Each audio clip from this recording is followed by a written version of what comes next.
Bonjour à tous, je suis Sarah Robin, je suis en troisième année de doctorat à l'université sous la direction du professeur Cyril Marchand. Et ma thèse se concentre sur l'influence de l'urbanisation sur les mangroves. Et une partie de cette thèse a été financée donc par le programme Au fil de l'eau par le CRESICA. Il s'agit du projet donc Ordali qui se concentre sur les hydrocarbures aromatiques polycycliques, dits HAP. Dans une mangrove urbaine et comparaison avec une mangrove des îles Loyauté qui est préservée de l'urbanisation. Donc d'où vient ce projet? On est parti d'un constat qu'en Nouvelle-Calédonie, il y a eu pas mal d'études sur les mangroves, mais plutôt concentrées sur l'impact de l'activité minière ou de l'activité aquacole sur ces mangroves, et très peu sur l'urbanisation, alors que dans le monde, on s'aperçoit que l'urbanisation a quand même un gros impact sur les mangroves du littoral. Et en Nouvelle-Calédonie, l'urbanisation jusqu'ici était assez faible, mais depuis quelques années, elle est grandissante, notamment au niveau du Grand Nouméa. On a eu une augmentation d'à peu près 33% de la population rien qu'à Dambéa ces dernières années, avec notamment, on a pu voir la construction du ZAC de Dambéa-sur-Mer et de la ZAC Panda. Et donc, on s'est concentré sur les mangroves urbaines et plusieurs types de contaminants. Une partie de ma thèse sont sur les éléments traces métalliques et une autre partie se concentrait donc sur les hydrocarbures aromatiques polycycliques. Donc, pourquoi les HAP? Parce que donc c'est un type d'hydrocarbure. Il y en a à peu près 130 au total, mais il y en a 16 qui sont reconnus comme polluants prioritaires par l'OMS parce qu'ils sont cancérigènes et mutagènes. Donc, c'est dangereux autant pour l'homme que pour l'environnement. Et les HAP peuvent être de sources naturelles ou anthropiques. Naturellement, les HAP vont par exemple être produits par des feux de forêt ou l'activité volcanique. Et anthropiquement, tu as des HAP qui vont être produits par les gaz d'échappement, les rejets industriels ou même les barbecues. Quand vous faites un barbecue, il y a des HAP. Donc, on a voulu comparer une mangrove qui est sous l'influence de l'urbanisation avec une mangrove qui est préservée. Et on a récolté donc sur le terrain plusieurs types d'échantillons pour pouvoir regarder où est-ce que ces HAP étaient retrouvés. Donc, on a regardé le sol, l'eau du sol, les feuilles et les racines de palétuvier. Et en plus de la quantification des HAP, on a voulu regarder beaucoup de paramètres qui pouvaient avoir un lien avec la distribution des HAP dans la mangrove. Donc pour cela, on a mobilisé plusieurs compétences. La base de ce projet, on devait être associé aussi avec l'IRD et l'IAC, mais je vous expliquerai plus tard pourquoi ça n'a pas été le cas. Donc pour ma part, je me suis concentrée donc sur le terrain et l'analyse des échantillons. Professeur Cyril Marchand a regardé les résultats biogéochimiques et nous avons travaillé aussi avec la DIMINC, avec Stéphane Mangan de la DIMINC, qui a réalisé les analyses sur la machine qui s'appelle GCMS pour qualifier et quantifier les HAP. Donc, comme je vous le disais, 2 terrains d'études, 2 mangroves. Notre mangrove dite référence préservée le plus loin de l'urbanisation possible en Nouvelle-Calédonie, c'est la mangrove de Nimèque, dans le nord d'Ouvéa. Donc, très belle mangrove qui est tenue et préservée par la tribu de Teuta. Et la seconde mangrove, donc notre mangrove dite urbaine, c'est la mangrove que l'on retrouve, je ne sais pas si vous reconnaissez ici à Dambéa, c'est le médipôle. Donc, c'est la mangrove qui est juste avant le médipôle. Alors, pourquoi cette mangrove? Parce qu'il y a plusieurs mangroves urbaines en Nouvelle-Calédonie. On a ici cette flèche rouge, ça représente une buse en fait où toutes les eaux pluviales qui vont tomber dans Koutio vont donc s'écouler dans Koutio et vont ensuite se retrouver dans la mangrove par cette arrivée, cette buse.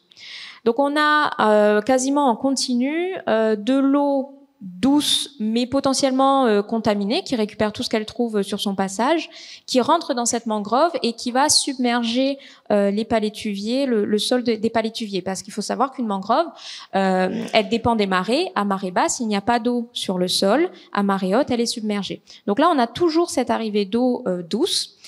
Et cela fait plus de 50 ans que cette eau, elle coule dans Koutio et elle arrive. Donc, il y a un impact sur le long terme. Donc, je vais commencer par vous parler des résultats obtenus autour des HAP, donc tout ce qu'on a regardé qui pouvait influencer les HAP. Je vais vous présenter 3 gros résultats que l'on a obtenus durant ce projet. La première chose, c'est qu'on s'est rendu compte que les effluents urbains, donc l'urbanisation dans ce cas-là, allaient modifier les conditions de la mangrove. Pourquoi est-ce que c'est important de le savoir? C'est parce que la mangrove, c'est un écosystème qui est très complexe. Les conditions vont modifier tous les processus qui se passent dans cette mangrove.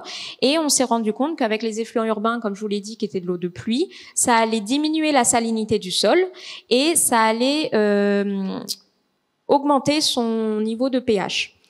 Donc ça peut avoir des conséquences par la suite, notamment sur la retenue des HAP. On remarque que la salinité du sol est beaucoup plus faible également parce que les palétuviers des mangroves urbaines en Nouvelle-Calédonie sont beaucoup plus grands que les mangroves typiques de la côte ouest. Parce qu'en fait, les palétuviers, ça vit près de la mer, mais ça n'aime pas particulièrement la salinité. Donc ça va tout le temps lutter contre cette salinité. Alors que quand il y a de l'eau douce qui arrive, ils ont moins à lutter contre cette salinité et donc plus d'énergie pour pousser et donc pour la croissance. Ensuite, on s'est intéressé à la dégradation de la litière sur le sol. Alors pourquoi? Parce que donc la litière, ça va être les feuilles de palétuvier qui vont tomber sur le sol, et ça représente une énorme source d'énergie, autant pour l'écosystème de mangrove, donc les crabes par exemple vont se nourrir de cette litière, et autant cette litière peut être exportée vers le lagon et être consommée, et être une source d'énergie à cet endroit-là. Si cette litière végétale est chargée en contaminants, donc que ce soit métaux, hydrocarbures, etc., ça peut avoir un impact derrière sur la chaîne alimentaire.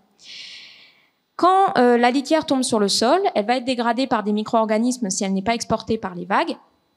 Et à ce moment-là, les micro-organismes, ils vont par exemple donc dégrader tout ce qui est la matière organique, la feuille en elle-même, mais les contaminants, eux, ne vont pas être dégradés, ils vont être relargués vers l'environnement.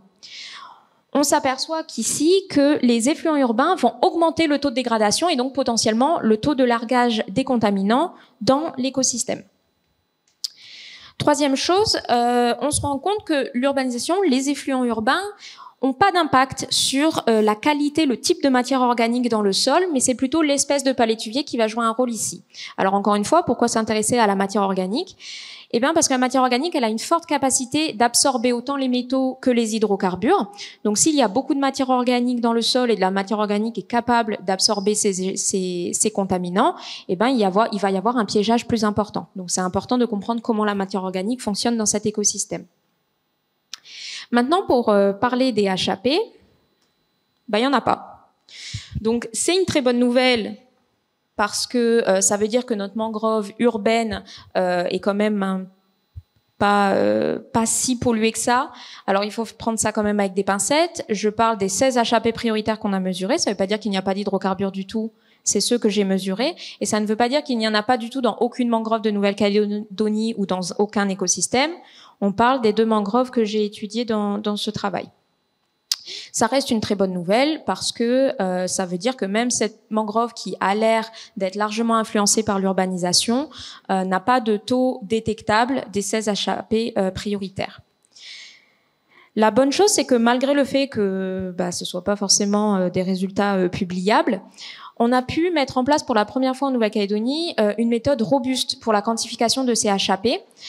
Alors déjà, c'est une méthode qui, à la base, la quantification des HAP, ça peut être un peu complexe à mettre en place, autant d'un point de vue humain, technique, au niveau des machines, etc., et des produits nécessaires. Et là, on a pu acheter ces produits grâce au projet du Cressica au fil de l'eau, et on a pu mettre en place cette méthode. Donc, si demain il y a une marée noire ou un problème avec des industriels et qu'il y a une pollution probable, on sera capable en Nouvelle-Calédonie de faire des analyses nécessaires et pas forcément de les envoyer ailleurs. Donc ça, c'est une bonne chose également. Dans la partie un peu plus technique, je vais aller très rapidement là-dessus. Pourquoi la méthode est complexe de base? C'est parce que déjà les HAP, on peut pas mettre par exemple notre sol qu'on va étudier, on peut pas le mettre dans du plastique parce que le plastique peut soit contaminer, soit absorber les HAP. On peut pas le laisser à la lumière parce que ça dégrade les HAP, et on ne peut pas laisser à l'air libre parce que les HAP peuvent se volatiliser. Donc ça fait beaucoup de conditions qui font que l'échantillonnage de base peut être compliqué. La méthode d'extraction, on est assez content parce qu'on s'est rendu compte que par rapport à la littérature, on a une méthode d'extraction qui est assez simple assez rapide, qui n'est pas très coûteuse, avec un solvant basique dichlorométhanhexane que l'on peut retrouver ici. Et voilà, ça dure 1h30, donc c'est une extraction assez efficace, assez rapide. Pour la qualification et quantification, on peut faire ça sur une GCMS, donc chromatographie gazeuse et spectrométrie de masse. On en a plusieurs sur le territoire, avec encore une fois un solvant qui est retrouvé en Nouvelle-Calédonie, enfin qu'on peut avoir assez facilement en Calédonie. Et à partir d'une basique gamétalon, on peut quantifier ces HAP. Et alors vous pourriez me dire, est-ce que vous êtes sûr qu'il y en a pas, ou c'est juste vous dans votre méthode vous vous êtes planté? C'est possible, mais on a quand même fait beaucoup d'essais différents et on a surtout fait du contrôle qualité. Par exemple, on a acheté, et donc maintenant il y en a en Calédonie, des matériels de référence. Donc ça va être par exemple du sol, où il y a des quantités connues des 16 HAP dedans. On va faire le même processus pour cet échantillon connu et nos échantillons à nous. Derrière, on va quantifier. Si on a la même chose entre ce qu'on est censé avoir et ce qu'on a obtenu nous, ça veut dire qu'on a réussi notre extraction, qu'on a réussi à les quantifier. Donc, pour le cas, c'était le cas. Et on a fait une autre méthode aussi un peu plus complexe, donc de HAP de terré. Mais on a vérifié notre méthode. En perspective, comme je vous l'ai dit, c'est une bonne nouvelle. Il n'y en a pas dans cette mangrove urbaine. Ça ne veut pas dire qu'il faut s'arrêter là. C'est bien qu'on puisse avoir cette méthode en Nouvelle-Calédonie. Il faut continuer à l'utiliser. Ça peut être de nouveaux projets sur d'autres mangroves ou sur d'autres écosystèmes qui sont sujets à des pressions anthropiques. Pardon. Du coup, je vous remercie.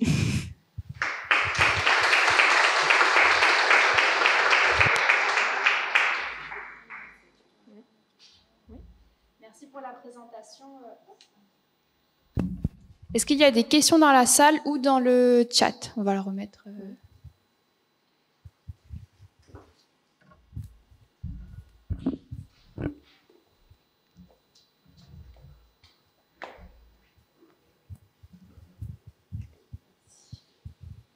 Bonjour à tous, Aurélie Pollard, province sud des AEM, service aménagement et urbanisme. J'avais une question pour savoir le choix de la mangrove sur DSM, savoir pourquoi il n'y avait pas eu un autre choix au niveau de Panda, où là on a l'influence peut-être des industries qui peut se pressentir un peu plus. Voilà, je voulais juste savoir comment s'était fait le choix. Oui, bien sûr. Donc, le choix a été fait donc déjà sur Dambéa parce que à la base cette thèse était en partenariat avec la ville de Dambéa, donc on a voulu se concentrer sur Dambéa. Ensuite, on a voulu prendre donc une mangrove qui était représentative des mangroves de la côte ouest de la Nouvelle-Calédonie au point de vue des espèces, et surtout qui, vu qu'on regarde aussi les métaux, on voulait pas avoir d'influence d'un bassin versant latéritique qui peut être riche en fer et en nickel, par exemple. Donc, quand on se rapproche de Panda, il y a déjà le bassin versant de la Dambéa qui peut avoir plus d'influence, alors qu'ici, on est sur un bassin versant volcano-sédimentaire, donc il y a moins d'influence de tous ces sols latéritiques. En plus de ça, pendant la construction de donc là, comme je vous l'ai dit, avec Koutio, ça fait 50 ans qu'il y a cet échange-là. Et pendant la construction de Dambéa-sur-Mer, il y a eu un suivi environnemental qui était fait par un cabinet d'études qui était obligatoire. Et durant cette étude, donc ils ont fait plusieurs prélèvements dans les mangroves. Et cette mangrove à Koutio était celle qui avait le plus de teneur en métaux. Donc c'est pour ça qu'on a décidé de prendre celle-ci. Et là, on a fait une comparaison avec UVA pour les HAP, mais au cours de ma thèse, il y a également la mangrove d'Apogoti qui est vraiment à proximité pour faire la comparaison avec un même bassin versant, une même mangrove, les mêmes espèces, etc. Sur Apogoti, il n'y a pas de HAP non plus, mais par contre, on voit encore cette différence de l'influence de l'urbanisation versus Apogoti qui n'a pas cette arrivée d'eau urbaine. Apogoti, même si l'urbanisation, déjà, elle est nouvelle autour d'Apogoti, c'est quand même assez récent, il n'y a pas d'arrivée directe d'effluents urbains dans cette mangrove-là. Alors là, ça risque d'être différent maintenant qu'ils sont en train de refaire tout le Picomore, etc. Mais au moment où j'ai fait les prélèvements, c'était pas le cas. Nous avons aussi une question via Teams. Pour l'avenir, une méthode de quantification est-elle projetée dans les milieux estuariens ? Là, ça va être plutôt une question de mise en place peut-être par les bureaux d'études ou les institutions qui seront en charge, les laboratoires qui seront en charge de ce genre de manipulation. Mais je pense que ça serait une bonne chose oui, peut-être de voir par exemple déjà avec la DIMA qu'on a mis en place la méthode de quantification avec eux, mais mettre en place un partenariat. Donc c'est grâce à Ordali qu'on a acheté les produits pour, donc mettre en place peut-être un partenariat avec l'université s'il y a besoin. D'autres questions dans la salle?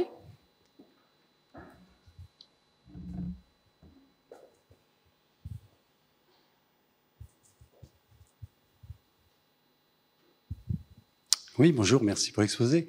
Une petite question, le fait de ne pas retrouver d'HAP, ça veut dire quelles sont vos hypothèses? C'est parce qu'il n'y en a pas beaucoup qui sont produits, comme ils sont photosensibles ou autres, ils sont rapidement dégradés. Quelles hypothèses vous avez pour... Alors, je pense que il n'y en a pas beaucoup de produits dans cet espace-là par rapport à d'autres environnements qui peuvent être très industrialisés, très urbains dans d'autres pays. Ici, on est encore un peu préservé parce que de toute manière, déjà, Scalaire fait je crois que c'est annuel ou mensuel, il regarde les HAP dans l'atmosphère pour justement la santé humaine. Donc, il n'y en a pas énormément de produits, mais il y a aussi le peu qui est produit et qui arrive potentiellement dans la mangrove, vu que justement, c'est photosensible, ça se dégrade rapidement. Peut-être que l'activité microbienne qui peut être très efficace dans la mangrove va faire qu'ils ne vont pas rester dans la mangrove, ou en tout cas, ils vont pas pouvoir être stabilisés, être enfouis, ou ils sont peut-être exportés, mais je pense qu'ils sont en petite quantité et rapidement dégradés.